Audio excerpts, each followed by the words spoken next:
Aloha, this is Darren Olson, Generational Master Beekeeper. This is my first attempt to try to make a video explaining one thing about being a beekeeper. We may know that there's many types of bees, honeybees, and things that people think are bees, like yellow jackets or wasps or hornets that aren't bees. But there's another group that we're now having more research about, and they're called solitary bees, or bees that we didn't think about in the past but now know that are an important part of our ecosystem and as species in our biodiverse world that we have. So some of you may notice I'm at a parking lot. Looks like a parking lot at Costco anywhere in America basically, except that I'm in Hawaii, beautiful Iwalei on the island of Oahu, and many people just don't pay attention because they go shopping and they don't notice trees or other things that just happen to be there. There's a reason why solitary bees just don't come here. One, it's not inviting. This is just a random tree. Who knows what it is? Because I don't. To them, they don't know if it's food, and they also haven't seen this for the past 50,000 years. This isn't part of their natural habitat. And also, why would they come to the middle of a Costco parking lot if they were going to look for a consistent place for food? So some people, and I'm not picking on any millennials, but I am pointing out that it seems like a current trend to have people on YouTube just make videos on how to attract solitary bees. So one of the ways is to make a home.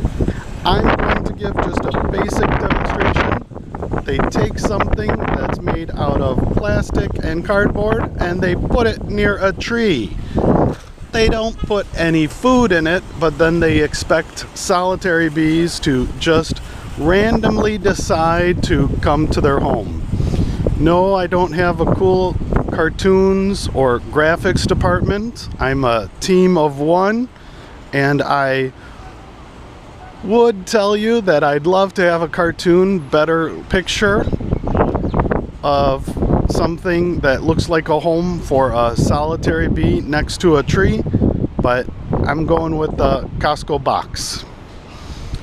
So there's a couple problems that's wrong with just being a millennial, thinking you're doing a great job by having a home for solitary bees. Yes, that could in theory be important. No, in practicality, I've heard of no other master beekeepers encouraging others to do that. The democratization of YouTube has allowed people to do whatever they want, so more power to them. I don't want to sound negative. I do want to point out some of the problems. Just because you put a home somewhere doesn't mean that that's the safest location to preserve an endangered species like our yellow-faced, solitary, endemic Hawaiian bees that are now on the endangered species list. It is more likely to go somewhere where honeybees would prefer, go somewhere where solitary bees would prefer, go somewhere where the Hawaiian bees would prefer, a large area of land that's not disturbed by humans, that is populated by many indigenous plants instead of just one, that has just one home for one type of bee that has a very limited food source and not many prospects of more food sources popping up daily. I hope this has pointed out just one thing to begin a discussion.